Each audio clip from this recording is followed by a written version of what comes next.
Quédate aquí. Apaga el día. Esta noche continuamos el viaje por rimas y leyendas de Gustavo Adolfo Bécquer. Yo soy Chubosuma y esto es Lírica Divina, versos al oído.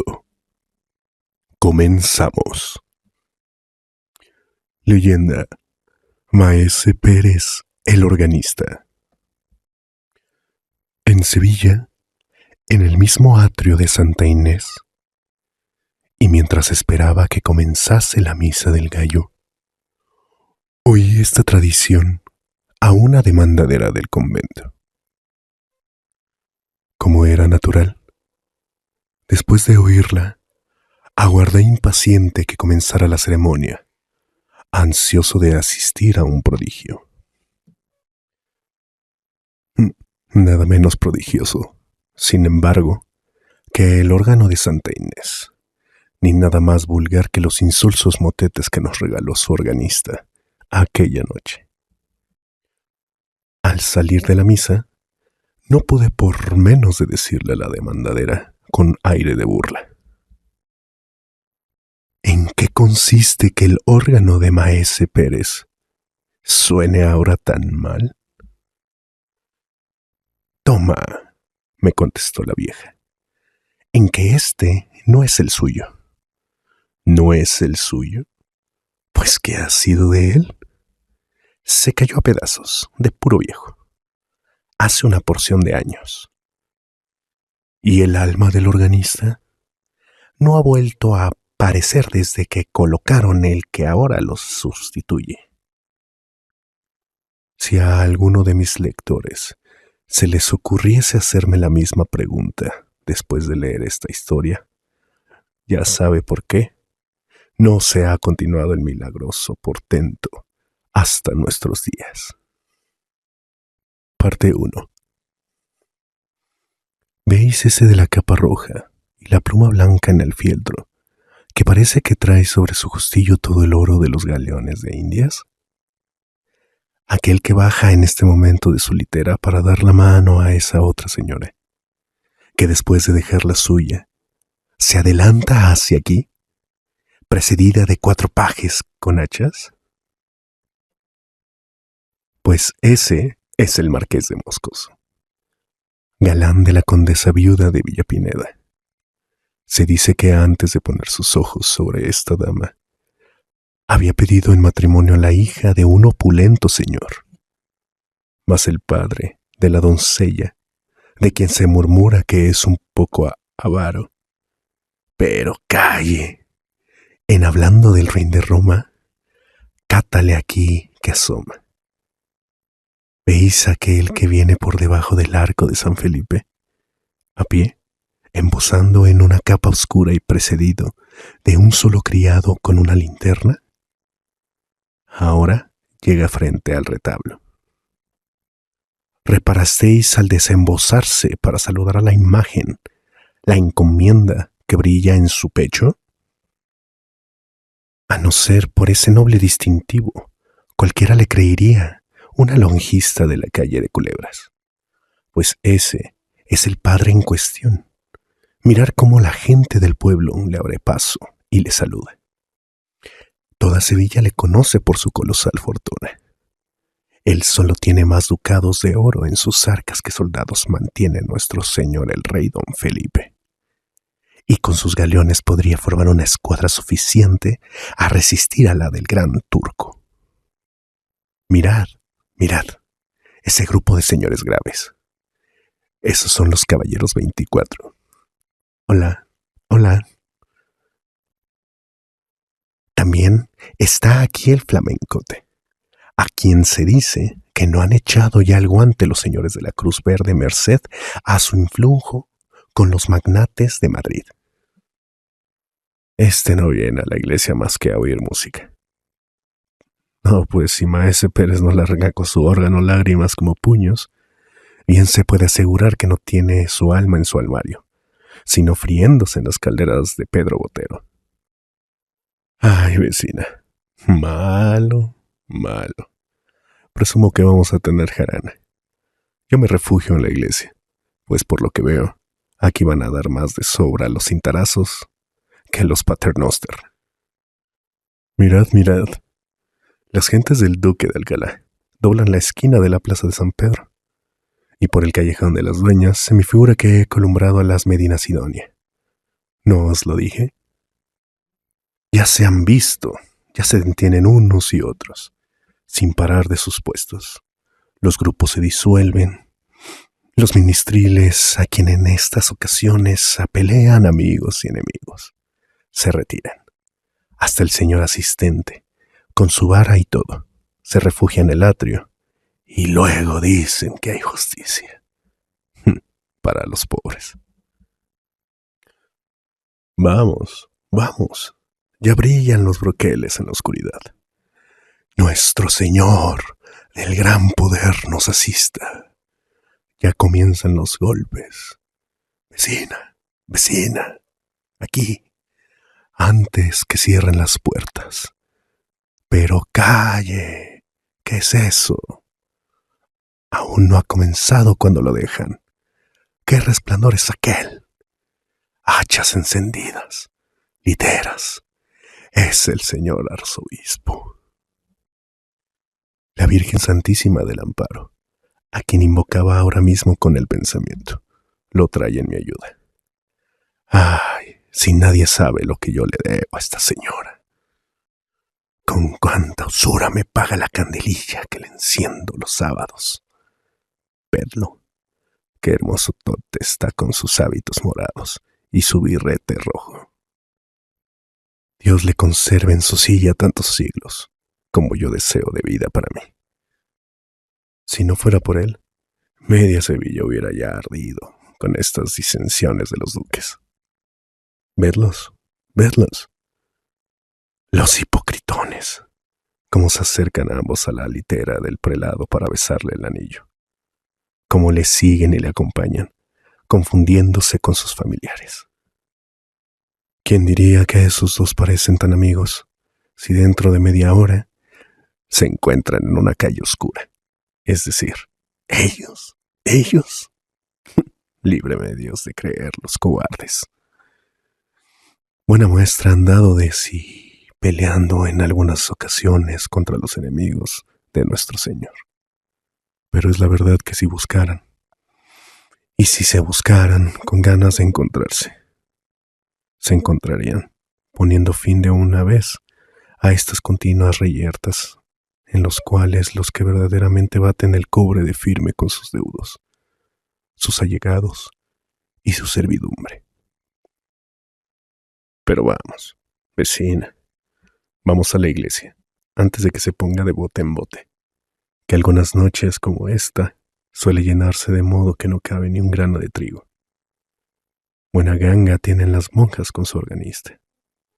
¿Cuándo se ha visto el convento tan favorecido como ahora? De las otras comunidades puedo decir que le han hecho a Maese Pérez proposiciones magníficas. Verdad que nada tiene de extraño, pues hasta el señor arzobispo le ha ofrecido montes de oro por llevarle a la catedral. Pero él, nada. Primero dejaría la vida que abandonar su órgano favorito. ¿No conocéis a Maese Pérez? Verdad es que sois nueva en el barrio. Pues es un santo varón. Pobre, sí, pero limosnero cual no otro. Sin más parientes que su hija ni más amigo que su órgano.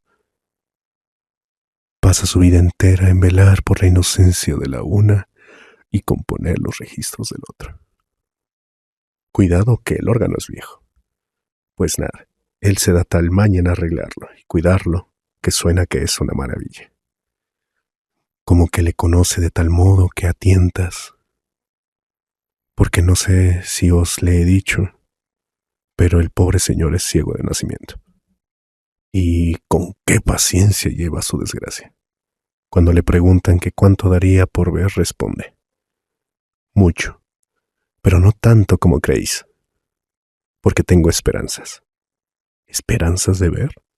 Sí, y muy pronto, añade sonriendo como un ángel, ya cuento 76 años. por muy larga que sea mi vida, pronto veré a Dios. Pobrecito. Y sí lo verá, porque es humilde como las piedras de la calle, que se dejan pisar de todo el mundo. Siempre dice que no es nada más que un pobre organista de convento, y puede dar lecciones de solfa al mismo maestro de la capilla de la primada. Como que echó los dientes en el oficio. Su padre tenía la misma profesión que él. Yo no le conocí, pero mi señora madre, que en santa gloria haya, dice que le llevaba siempre el órgano consigo para darle a los fuelles. Luego el muchacho mostró tales disposiciones que, como era natural, a la muerte de su padre, heredó el cargo. Y qué manos tiene, Dios se las bendiga. Merecía que se las llevaran a la calle de chicarreros y se las engarzasen en oro. Siempre toca bien, siempre.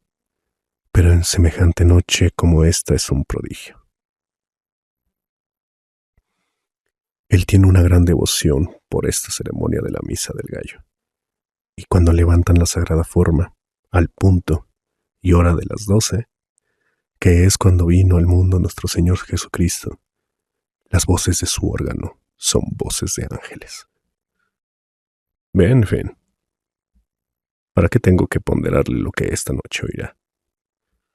Basta el ver como todo lo más florido de Sevilla, hasta el mismo señor arzobispo, vienen a un humilde convento para escucharle. Y no se crea que solo la gente sabida y a la que se le alcanza esto de la solfa conocen su mérito, sino hasta el populacho. Todas esas bandadas que veis llegar con teas encendidas, entonando villancicos con gritos desaforados al compás de los panderos, las sonajas y las zambombas contra su costumbre, que es la de alborotar las iglesias, callan como muertos cuando pone Maese Pérez las manos en el órgano. Y cuando alzan, no se siente una mosca. De todos los ojos caen lagrimones tamaños, y al concluir se oye como un suspiro inmenso que no es otra cosa que la respiración de las circunstantes, contenida mientras dura la música. Pero vamos, ya han dejado de tocar las campanas, y va a comenzar la misa. Vamos adentro. Para todo el mundo es esta noche Nochebuena, pero para nadie mejor que para nosotros.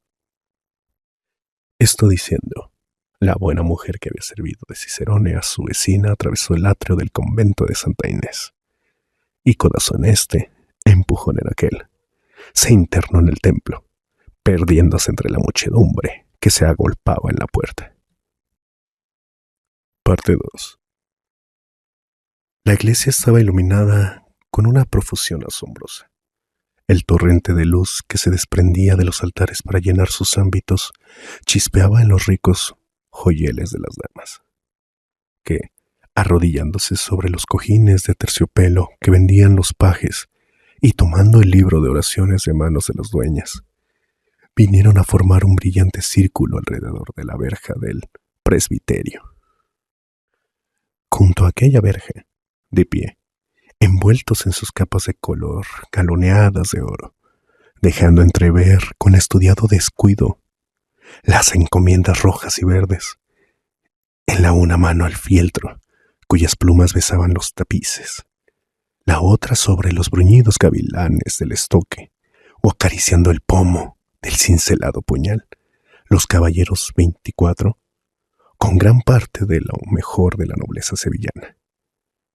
Parecían formar un muro destinado a defender a sus hijas y a sus esposas del contacto de la plebe. Esta, que se agitaba en el fondo de las naves, con un rumor parecido al del mar cuando se alborota, prorrumpió en una aclamación de júbilo, acompañada del discordante sonido de las sonajas y los panderos, al mirar aparecer al arzobispo, el cual, después de sentarse junto al altar mayor bajo un solio de grana que rodearon sus familiares, echó por 3 veces la bendición al pueblo. Era la hora de que comenzase la misa.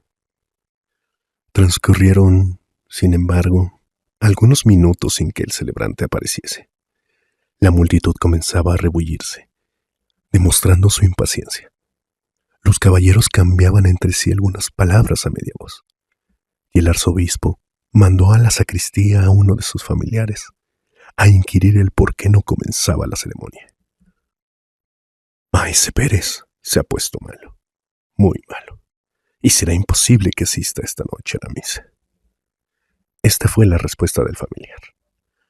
La noticia cundió instantáneamente entre la muchedumbre. Pintar el efecto desagradable que causó en todo el mundo sería cosa imposible. Baste decir que comenzó a notarse el tal bullicio en el templo que el asistente se puso de pie y los alguaciles entraron a imponer silencio, confundiéndose entre las apiñadas olas de la multitud. En aquel momento, un hombre mal trazado, seco, huesudo y bisojo, por añadidura se adelantó hasta el sitio que ocupaba el prelado. Maese Pérez está enfermo, dijo. La ceremonia no puede empezar. Si queréis, yo tocaré el órgano en su ausencia. Que ni Maese Pérez es el primer organista del mundo, ni a su muerte dejará de usarse ese instrumento por falta de inteligente. El arzobispo hizo una señal de asentimiento con la cabeza, y ya algunos de los fieles que conocían a aquel personaje extraño por un organista envidioso, enemigo del de Santa Inés, comenzaban a prorrumpir en exclamaciones de disgusto, cuando de improviso se oyó en el atrio un ruido espantoso. «Maese Pérez está aquí, Maese Pérez está aquí». A estas voces de los que estaban apiñados en la puerta todo el mundo volvió la cara. Maese Pérez, pálido y desencajado, entraba, en efecto, en la iglesia, conducido en un sillón que todos se disputaban el honor de llevar en sus hombros. Los preceptos de los doctores, las lágrimas de su hija, nada más había sido bastante a detenerle en el lecho. «No», había dicho, «esta es la última. Lo conozco, y no quiero morir sin visitar mi órgano. Y esta noche, sobre todo, la Nochebuena. Vamos, lo quiero, lo mando. Vamos a la iglesia». Sus deseos se habían cumplido. Los concurrentes le subieron en brazos a la tribuna y comenzó la misa. En aquel momento sonaban las 12 en el reloj de la catedral. Pasó el introito y el evangelio y el ofertorio, y llegó el instante solemne en que el sacerdote toma a la extremidad de sus dedos la sagrada forma, y después de haberla consagrado, comienza a elevarla. Una nube de incienso que se desenvolvía en ondas azuladas llenó el ámbito de la iglesia. Las campanillas repicaron con un sonido vibrante, y Maese Pérez puso sus crispadas manos sobre las teclas del órgano. Las 100 voces de sus tubos de metal resonaron en un acorde majestuoso y prolongado, que se perdió poco a poco, como si una ráfaga de aire hubiese arrebatado sus últimos ecos. A este primer acorde, que parecía una voz que se elevaba desde la tierra al cielo, respondió otro lejano y suave que fue creciendo, hasta convertirse en un torrente de atronadora armonía. Era la voz de los ángeles que, atravesando los espacios, llegaban al mundo. Después comenzaron a oírse como unos himnos distantes que entonaban las jerarquías de serafines, 1000 himnos a la vez. Al confundirse, formaban uno solo, que, no obstante, era nomás el acompañamiento de una extraña melodía, que parecía flotar sobre aquel océano de misteriosos ecos como un jirón de niebla sobre las olas del mar. Luego fueron perdiéndose unos cantos, después otros. La combinación se simplificaba, Ya no eran más de dos voces cuyos ecos se confundían entre sí. Luego quedó una aislada, sosteniendo una nota brillante como un hilo de luz. El sacerdote inclinó la frente, y por encima de su cabeza cana, y como a través de una gasa azul que fingía el humo del incienso, apareció la hostia a los ojos de los fieles. En aquel instante la nota que Maese Pérez sostenía trinando se abrió, y una explosión de armonía gigante estremeció la iglesia, en cuyos ángulos zumbaba el aire comprimido, y cuyos vidrios de colores se estremecían en sus angostos ajimeces. Cada una de las notas que formaban aquel magnífico acorde se desarrolló un tema, y unos cerca, otros lejos, otros brillantes. Aquellos sordos, diríase que las aguas y los pájaros, las brisas y las frondas, los hombres y los ángeles, la tierra y los cielos, cantaban cada cual en su idioma un himno al nacimiento del Salvador.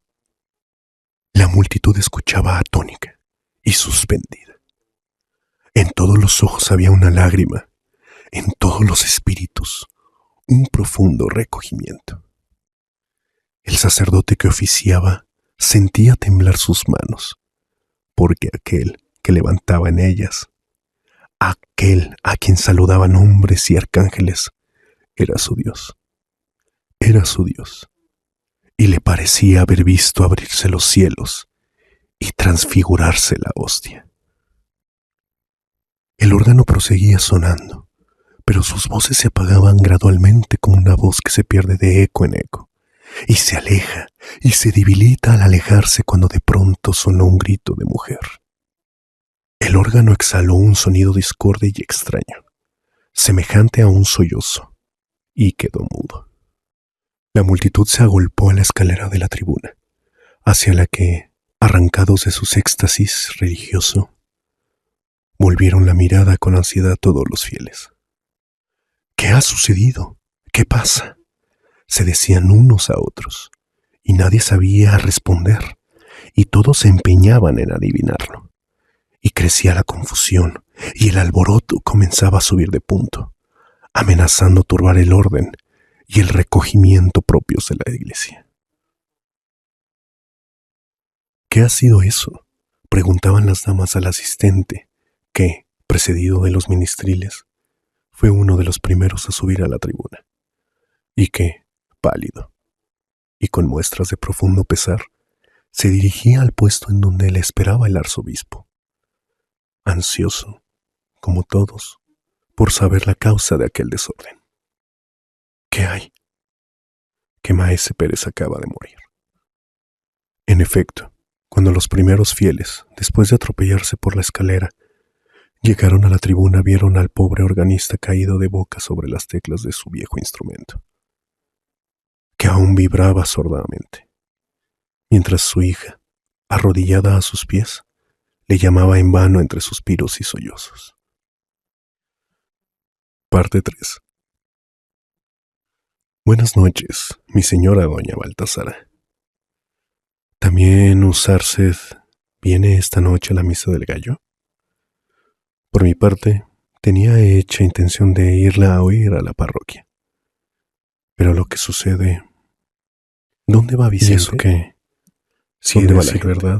Desde que murió Maese Pérez, parece que me echan una losa sobre el corazón cuando entro en Santa Inés. Pobrecito. Era un santo.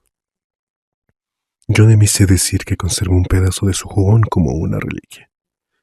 Y lo merece, pues en Dios y en mi ánima, que si el señor arzobispo tomara mano en ello, es seguro que nuestros nietos le verían en los altares. Mas, ¿cómo ha de ser? A muertos y a idos no hay amigos. Ahora lo que priva es la novedad. Ya me entiende Usarced. ¿Qué? ¿No sabe nada lo que pasa? ¿Verdad que nosotras nos parecemos en eso? De nuestra casita a la iglesia y de la iglesia a nuestra casita, sin cuidarnos de lo que se dice o dejase de decir. Solo que yo, así, al vuelo, una palabra de acá, otra de acullá, sin ganas de enterarme siquiera, suelo estar al corriente de algunas novedades. Pues, sí, señor, parece cosa hecha que el organista de San Román, aquel bisojo que siempre está echando pestes de los otros organistas, aquel perdulariote que más parece jifero de la puerta de la carne que maestro de solfa, va a tocar esta Nochebuena en lugar de Maese Pérez. Ya sabrá usarse, porque esto lo ha sabido todo el mundo, y es cosa pública en Sevilla, que nadie quería comprometerse a hacerlo, ni aun su hija, que es profesora, y después de la muerte de su padre, entró en el convento de la novicia. Y era natural, acostumbrados a oír aquellas maravillas. Cualquiera otra cosa había de parecernos mal, por más que quisieran evitarse las comparaciones. Pues cuando ya la comunidad había decidido que, en honor del difunto y como muestra de respeto a su memoria, permanecería callado el órgano esta noche. Hete aquí, que se presenta nuestro hombre diciendo que él se atreve a tocarlo. No hay nada más atrevido que la ignorancia. Cierto que la culpa no es suya, sino de los que le consienten esta profanación. Pero así va el mundo. Y digo, no es cosa la gente que acude. Cualquiera diría que nada ha cambiado desde un año a otro. Los mismos personajes, el mismo lujo, los mismos empeñones en la puerta, la misma animación en el atrio, la misma multitud en el templo. Ay, si levantara la cabeza el muerto se volvía a morir por no oír su órgano tocado por manos semejantes. Lo que tiene que, si es verdad lo que me han dicho las gentes del barrio, le preparan una buena al intruso. Cuando llegue el momento de poner la mano sobre las teclas, va a comenzar una algarabía de sonajas, panderos y zambombas que no haya más que oír. Pero calle, ya entra en la iglesia el héroe de la función. Jesús, qué ropilla de colorines, qué gorguera de cañutos, qué aires de personaje. Vamos, que ya hace rato que llegó el arzobispo y va a comenzar la misa. Vamos, que parece que esta noche va a darnos que contar para muchos días. Esto diciendo la buena mujer, que ya conoce a nuestros lectores por sus exabruptos de locuacidad, penetró en Santa Inés, abriéndose, según costumbre, camino entre la multitud a fuerza de empeñones y codazos. Ya se había dado principio a la ceremonia. El templo estaba tan brillante como el año anterior. El nuevo organista, después de atravesar por en medio de los fieles que ocupaban las naves para ir a besar el anillo del prelado, había subido a la tribuna, donde tocaba unos tras otros los registros del órgano, con una gravedad tan afectada como ridícula. Entre la gente menuda que se apiñaba a los pies de la iglesia se oía un rumor sordo y confuso. Cierto presagio de que la tempestad comenzaba a fraguarse y no tardaría mucho en dejarse sentir. Es un truhán que, por no hacer nada bien, ni aun mira a derechas, decían los unos. Es un ignorantón que después de haber puesto el órgano de su parroquia peor que una carraca, viene a profanar el de Maese Pérez, decían los otros. Y mientras este se desbarazaba el capote para prepararse a darle firme a su pandero, y aquel apercibía sus sonajas y todos se disponían a hacer bulla más y mejor, solo alguno que otro se aventuraba a defender tibiamente al extraño personaje, cuyo porte orgulloso y pedantesco hacía tan notable contraposición con la modesta apariencia y la afable bondad del difunto Maese Pérez. Al fin llegó el esperado momento, el momento solemne en que el sacerdote, Después de inclinarse y murmurar algunas palabras santas, tomó la hostia en sus manos. Las campanillas repicaron, semejando su repique una lluvia de notas de cristal. Se elevaron las diáfanas ondas de incienso y sonó el órgano. Una estronduosa algarabía llenó los ámbitos de la iglesia en aquel instante y ahogó su primer acorde. Zampoñas, gaitas, sonajas, panderos, todos los instrumentos del populacho alzaron sus discordantes voces a la vez, pero la confusión y el estrépito solo duró algunos segundos. Todos a la vez, como habían comenzado, enmudecieron de pronto. El segundo acorde, amplio, valiente, magnífico, se sostenía aún brotando de los tubos de metal del órgano, como una cascada de armonía inagotable y sonora. Cantos celestes como los que acarician los oídos en los momentos de éxtasis. Cantos que percibe el espíritu y no los puede repetir el labio. Notas sueltas de una melodía lejana que suenan a intervalos, traídas en las ráfagas del viento. Rumor de hojas que se besan en los árboles con un murmullo semejante al de la lluvia. Trinos de alondras que se levantan gorjeando entre las flores como una saeta despedida a las nubes. Estruendos sin nombre, imponentes como los rugidos de una tempestad. Coros de serafines sin ritmo ni cadencia, ignota música del cielo, que solo la imaginación comprende.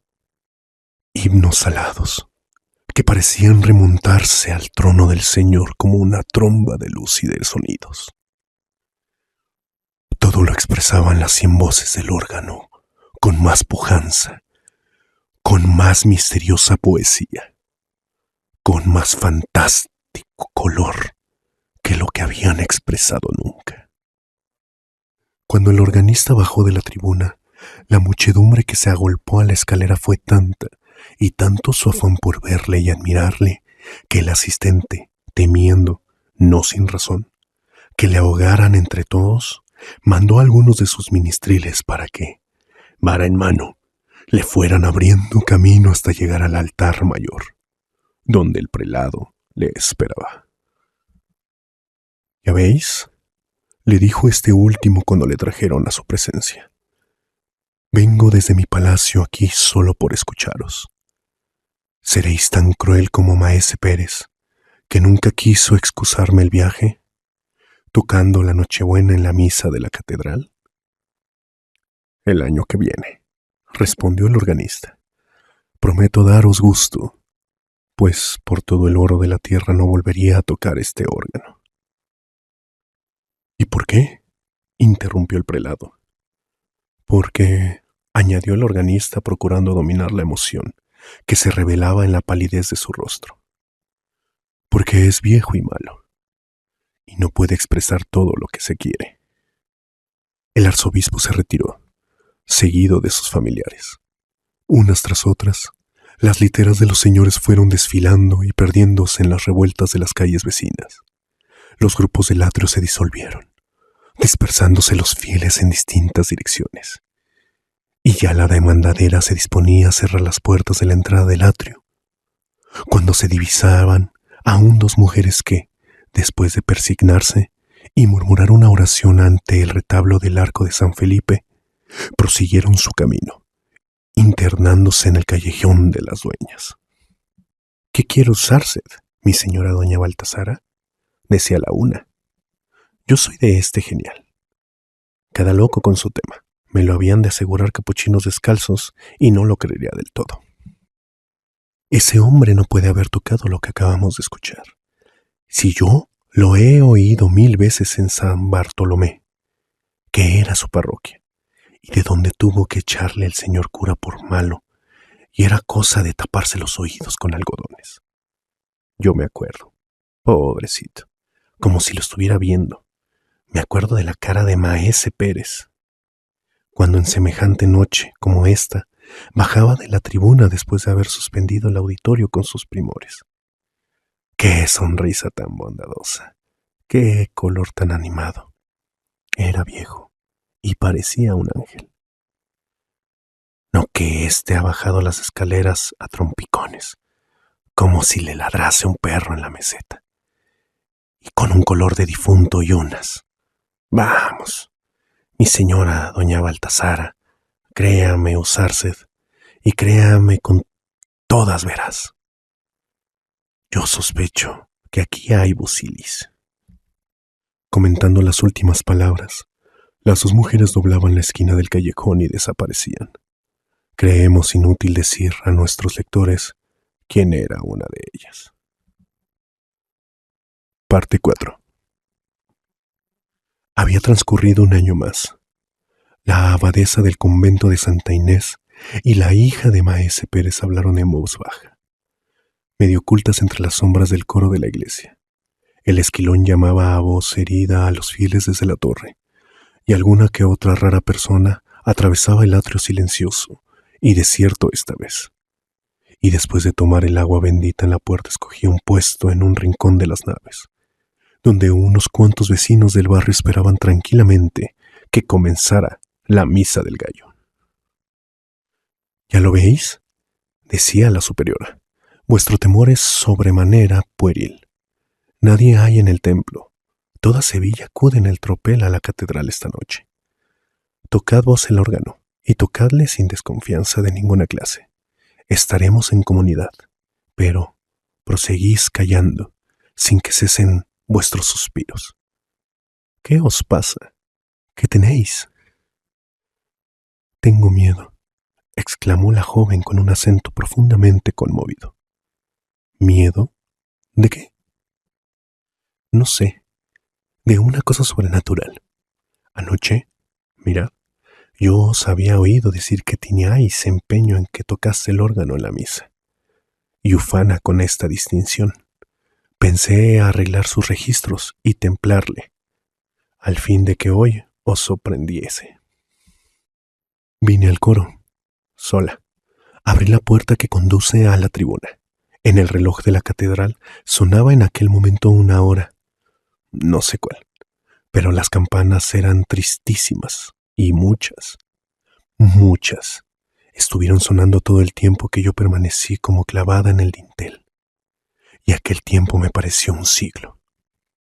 La iglesia estaba desierta y oscura. Allá, lejos, en el fondo, brillaba como una estrella perdida en el cielo de la noche, una luz moribunda, la luz de la lámpara que arde en el altar mayor. A sus reflejos debilísimos, que solo contribuían a hacer más visible todo el profundo horror de las sombras, le vi, madre, no lo dudéis. Vi un hombre que en silencio y vuelto de espaldas hacia el sitio en que yo estaba, recorría con una mano las teclas del órgano, mientras tocaba con la otra sus registros. Y el órgano sonaba, pero sonaba de una manera indescriptible. Cada una de sus notas parecía un sollozo ahogado dentro del tubo de metal, que vibraba con aire comprimido en su hueco, y reproducía el tono sordo, casi imperceptible, pero justo. Y el reloj de la catedral continuaba dando la hora, y el hombre aquel proseguía recorriendo las teclas. Yo oía hasta su respiración. El horror había helado la sangre de mis venas. Sentía en mi cuerpo como un frío glacial y en mis sienes fuego. Entonces quise gritar, pero no pude. El hombre aquel había vuelto la cara y me había mirado. Digo mal, no me había mirado, porque era ciego. Era mi padre. Bah, hermana, desechad esas fantasías con que el enemigo malo procura turbar las imaginaciones débiles. Rezad un paternoster y un Ave María al arcángel San Miguel, jefe de las milicias celestiales, para que os asista contra los malos espíritus.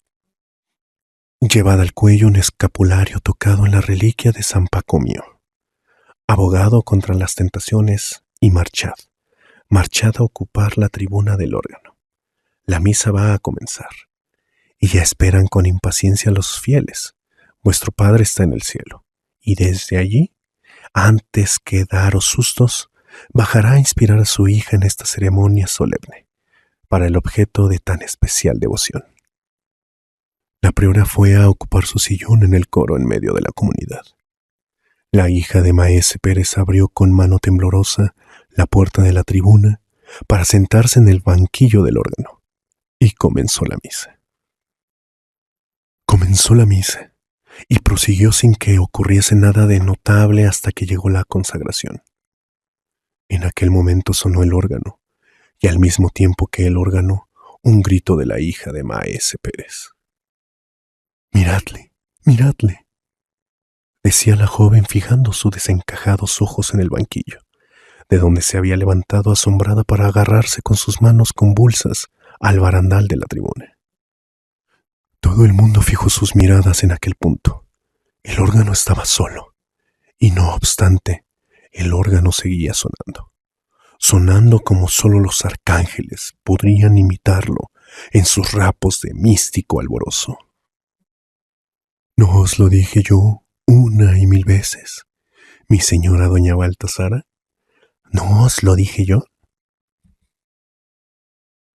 Aquí hay busiles. Oídlo. ¿Qué? ¿No estuvisteis anoche en la misa del gallo? Pero, en fin, ya sabréis lo que pasó. En toda Sevilla no se habla de otra cosa. El señor arzobispo está hecho, y con razón, una furia, haber dejado de asistir a Santa Inés. No haber podido presenciar el portento.